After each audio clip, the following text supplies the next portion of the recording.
अस्सलामुअलैकुम वीवर्स, बिस्मिल्लाहिर्रहमानिर्रहीम। आज हम बनाने जा रहे हैं मिक्स वेजिटेबल विद बीफ। और उसके लिए हमने 1 किलो गोभी ले ली और उसको अच्छे से धो लिया आगे से फूल को काट के।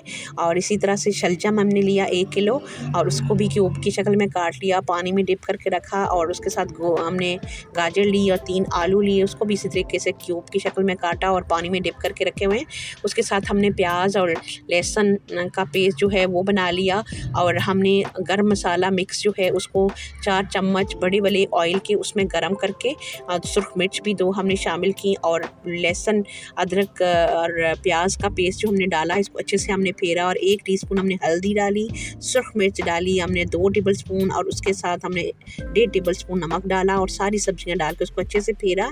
और प्रेशर में हमने इसको 8 मिनट पे ये गल गया। और उसके बाद हमने खुश्क किया पानी और उसको जो है वो बिल्कुल फिर रेडी हो गई हमारी रेसिपी। और मेरी चूँकि वीडियो थोड़ी सी स्किप हो गई थी, इसलिए मैं आपको पूरी नहीं दिखा सकी, बहुत ही मज़े की थी।